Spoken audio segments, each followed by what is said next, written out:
lots of people. Oh, thank you. And मैंने कई बार देखा ट्रेलर को एंड मैं काफी इमोशनल हुआ जब भी पूरा ट्रेलर देखा. What would you like to say जब आपको पता चला इस स्क्रिप्ट के बारे में and tell us something about the response from people.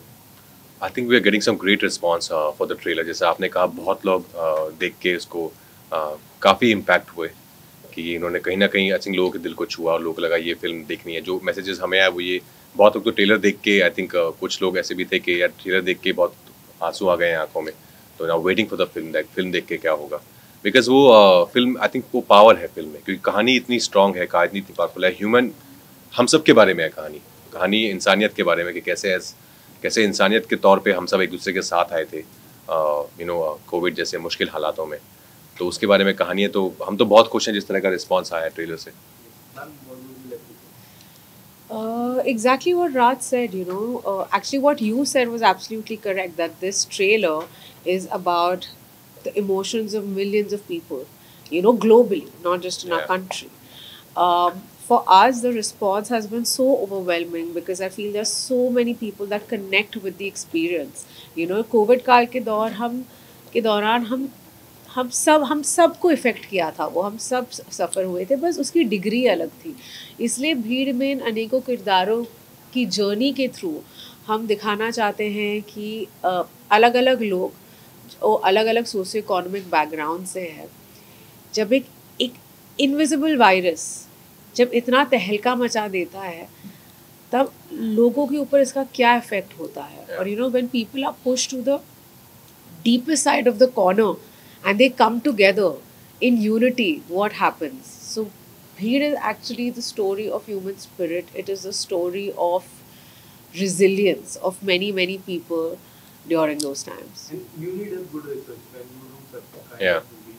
तो जब आपको पता चला इस मूवी के बारे में किस तरह का रिसर्च आप लोगों ने किया पहले?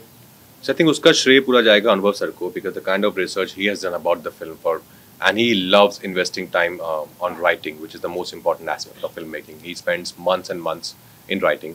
So I think once we got the script, everything was very much there. Yeah. So not like we had to really add anything or take out anything from the script.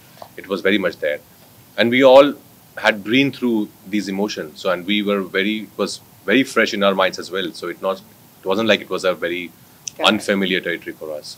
So I think we were just being very truthful to the written material. Because it was so great in itself. And trailer में हमने देखा आपका जिस किरदार है थोड़ा मुझे और जानना है आपके किरदार के बारे में. जी. आप दोनों के किरदार के बारे में. मेरे किरदार का नाम है सूर्य कुमार सिंह. वो एक पुलिस ऑफिसर है और ईमानदार पुलिस ऑफिसर है. वो चाहता है कि प्रूव करना चाहता है अपने सीनियर्स को भी कि मैं I am capable of doing things. पर कैसे परिस्थितियाँ उसको इस मोड़ पे ले आके खड़ा कर देती हैं जहाँ पे उसको अभी ऐसी अनएक्सपेक्टेड हालात में वो पहुंच गया है जहाँ पे उसको पता नहीं था कि इतना कुछ हो सकता है. लाइक ऑल ऑफ अस, हमें नहीं पता था कि कोविड के दौरान ये कुछ हो जाए, इतना कुछ हो जाएगा ग्लोबली हम सबके साथ. तो उसी की चलते सूर्य कुमार सिंह उस सिचुएशन में है. फिर वहाँ से वो क्या करेगा, क्या निकल पाएगा नहीं निकल पाएगा. दैट्स सूर्य कुमार सिंह. जी, my character is of a junior doctor. You know, I can't really say a lot because I feel like a lot of points of the film would be revealed. But she's a firecracker. You know, बहुत ही दबंग लड़की है, बहुत ही gutsy लड़की है. And for whatever reasons, she's also reached this particular point. And then you will see the rest of the film. And also ये दोनों साथ में भी of course, you can see that of course. I don't know. Yeah, Can we? I don't know. And maybe we can't. Yeah, I okay. think so. Anubhav sir की खास बात काफी अच्छी लगती है जैसे मूवी आर्टिकल्स में there are so many movies that Anubhav sir has given एक अलग ही जॉनर बना है. जी. आप लोग उनके साथ काम करके क्या सबसे स्पेशल लगा? आई थिंक बहुत ही दिलदार इंसान है वो. Yeah. एक जीनियस फिल्म मेकर तो हैं ही. हम सब उनके फ़ैन हैं उनके काम के. पर उनके अंदर हमें एक दोस्त मिला क्योंकि वो इतने भूमि कल बोल रही थी कि बहुत कूल हैं वो. कि मतलब वो ऐसा नहीं कि वो अपने आप को वो इतनी इंटेंस फिल्में बनाते हैं, इतना सोशल ड्रामास बनाते हैं तो वो खुद भी हमेशा सिर्फ इंटेंस बातें करते हैं. ऐसा नहीं है. उनका सेंस ऑफ ह्यूमर है, बहुत कमाल का सेंस ऑफ ह्यूमर है. बहुत कूल है और हमारे बहुत अच्छे दोस्त हैं. अभी हम उनसे बैठ के दुनिया भर की बातें कर सकते हैं यहाँ वहाँ की. तो ऐसा नहीं है कि सिर्फ एक वर्किंग रिलेशनशिप है उनके साथ हमारा. अभी एक इस फिल्म के दौरान और फिल्म के बाद अभी तक वो रिश्ता है और आगे भी रहेगा कि वो वर्किंग रिलेशनशिप एक दोस्ती में तब्दील हो गया है। बट सर जिस तरह का आपका किरदार है, हमने as you said you are policeman and ma'am you said you are doctor, हमने कई डॉक्टर्स और पुलिसमैन को उस दौरान हुए थे। आपने कई रियल पुलिसमैन या फिर डॉक्टर से जाके बात की ड्यूरिंग द शूट, उनसे पता करने की कोशिश की एक्चुअल में उस टाइम क्या हुआ था? नहीं, क्योंकि कहानी जो है हमारी वो एक फिक्शनल जगह पर बेस्ड है। हमने कुछ नाम नहीं दिया है, एक फिक्शनल दुनिया हमने क्रिएट की है। तो उसमें जो ही जैसे मैंने पहले कहा आपको कि वो कहानी लिखी इतनी कमाल तरीके से गई थी ना, सब कुछ उस स्क्रिप्ट के कहानी के अंदर ही था। सब कुछ, every detailing was in the script about the character, about the other characters, the story, why it's happening, where it's happening, how it's happening. तो उसके लिए इतना रिसर्च करने की ज़रूरत नहीं पड़ी। तो सर के साथ ही बहुत डिस्कशन हमारा होता था, क्योंकि सर ने लिखी है, सर के दिमाग से ये सारे कैरेक्टर्स निकल के आए हैं, तो उनके साथ ही डिस्कशन होता था। और सर ऐसे निर्देशक है ना कि वो आपको स्पेस देते हैं, वो आपको फ्रीडम देते हैं कि आप एक्सप्लोर करो चीज़ों को। ऑफकोर्स अगर आप गलत जा रहे हैं तो वो आपको रोकते हैं, आपको सही दिशा में लेके आते हैं। पर ये उनकी एक अच्छी बात है कि वो ट्रस्ट करते हैं यहाँ पर एज एन एक्टर बहुत। आई थिंक जहाँ पे रिसर्च की बात हुई, वो पूरा जो 1-1.25 साल था, कितने हमने इंटरव्यूज देखे टीवी पे, हमेशा यही हमें पता था what is happening with all the front line workers. It was heartbreaking. In fact look at their courage, right? वो अपनी families को छोड़ के, अपने without thinking about themselves and their health, they were doing their duty. So there were stories that we'd read, there was information that we had, there were actually people in our friends and families that were going to hospitals, that were going on duty every day, and we know how they were working. They were literally working for 24-25 hours.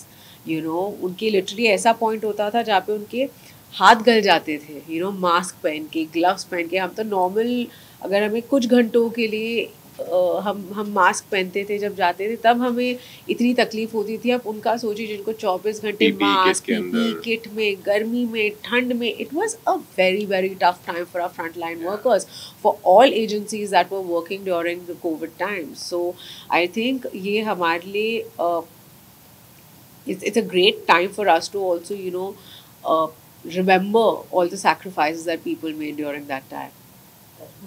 ये shoot हो रही थी, आप दोनों मिल जाना चाहूँगा, तो उस दौरान जो कोविड के दौरान क्या पुलिस हो चाहे डॉक्टर को बहुत सारी समस्याओं का सामना करना पड़ा। तो शूटिंग के दौरान आपको उसके लिए किन समस्याओं का सामना करना पड़ा, कैसा रहा आपका?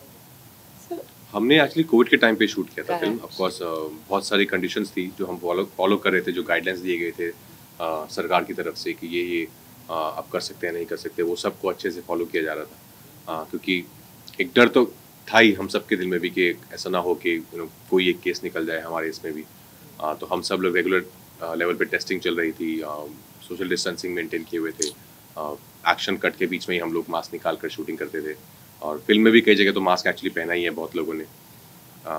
ये तो पूरी फिल्म में बोलती रहती हैं लोगों को, जैसे हम बहुत सारे डॉक्टर्स बार बार आके बोल रहे थे कि मास्क पहनिए, मास्क पहनिए। तो ये भी पूरी फिल्म में बहुत बार बोलती रहती है लोगों को कि आपका मास्क है, आप मास्क पहनिए।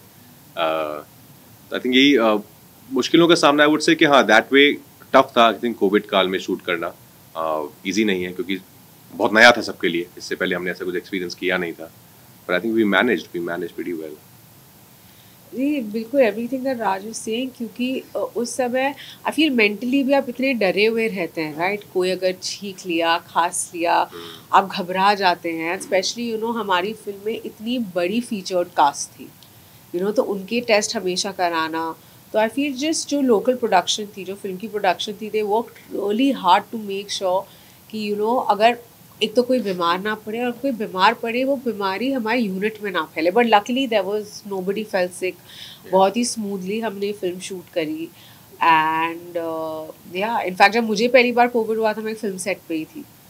सो कभी कभी it's out of control. But luckily जब हम भीड़ शूट कर रहे थे, खुले में शूट कर रहे थे हम, so it all went well. आपने शूट के दौरान आप लोग साथ में थे, पूरी टीम थी, पंकज जी भी थे, दिया जी भी थे, आप लोग का क्या रोल रहा, क्या कुछ ऐसा कोई इंसिडेंट जो आप शेयर करना चाहेंगे जिसको आपको आपने एंजॉय किया? आई थिंक अनुभव सर के सेट पे एक चीज़ अच्छी होती है कि एक तो खाने के सर खुद बहुत शौकीन है, खुद बहुत अच्छा खाना बनाते भी हैं, तो उसकी हमेशा एक कमी नहीं रहती है। कभी नहीं। आपको हम लोग 6-7 घंटे शूट करते थे दिन में, क्योंकि सर्दियों में शूट कर रहे थे तो लाइट जल्दी चली जाती है, कभी कभी क्लाउड्स आ जाते थे, तो पैकअप करना पड़ता था। लेकिन सेट पे रहते थे सब लोग, तो वहीं पे सर जो है फिर खाना मंगाते थे, अलग अलग जगहों से अच्छा खाना मंगाते थे। तो हम सब आई थिंक एक बहुत ही स्ट्रॉन्ग बॉन्डिंग हुई थी हम सब की सेट पर। और पंकज जी जो हम सब से सीनियर हैं और one of the finest actors that we have in our country, उनके साथ बैठकर बातें करना, उनके एक्सपीरियंस जानना, और उनकी अलग अलग फिल्मों के उनसे हम क्वेश्चन करते थे, ये आपने सर वो फिल्म का सर वो कैसे था, और वो इतने दिलदार सब कुछ अच्छे से बताते थे हमको। तो उनसे बहुत सीखने को मिला इस सेट पर। Aditya Srivastava, Ashu sir, Diya, Kritika, Virendra sir, I think बहुत स्ट्रॉन्ग कास्ट ऑफ इसमें एक्टर्स थे, जिनके साथ सबके साथ कुछ ना कुछ आई थिंक हम लेके ही गए वापस इससे उनके बाद। जी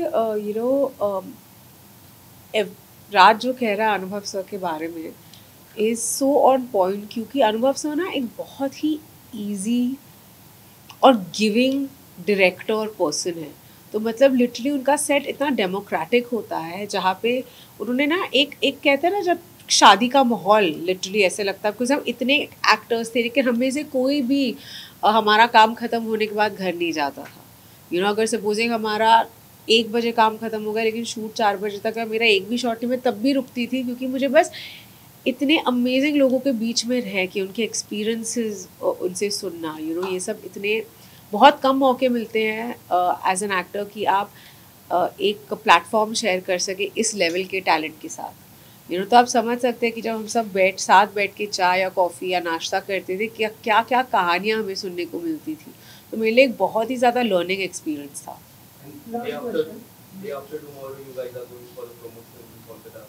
काफी भीड़ होगी वहाँ पे, किस तरह के रिस्पॉन्स वो लोगों से आप उम्मीद कर रहे हैं, एंड वहाँ भी भीड़ होगी, आप भी भीड़ प्रमोशन करने जा रहे हैं, what would you like to say? हम लोग वॉकेथॉन के लिए जा रहे हैं वहाँ पर, और कोलकाता मुझे बहुत ही पसंद है। कोलकाता मुझे शहर as city, I love being in Kolkata. वहाँ का खाना, ऑफ कोर्स पत्रलेखा खुद बंगाली हैं, शिलांग से हैं हालांकि, पर तो मुझे तो वहाँ पे अभी जब मैं जाता हूँ हमेशा तो कोलकाता जमाई बोलते हैं। So sweet. I know, इतना I feel so like touched. So sweet. मुझे बहुत ही it's beautiful. I think the way people give you so much of love in Kolkata. I think for starters the food. मुझे पुचका खाना है, क्योंकि मेरे को जानना है कि पानी पूरी से कितना डिफरेंट है। मेरे सारे फ्रेंड जो कलकत्ता से, कोलकाता से है, वो हमेशा ये बोलते कि नहीं पुचका बेटर है, तो मुझे देखना है कितना बेटर है। But I feel the people be my first time there, so I am quite excited. एक आखिरी सवाल, Never been to Kolkata? Never. क्या बात कर रहे हैं? Never.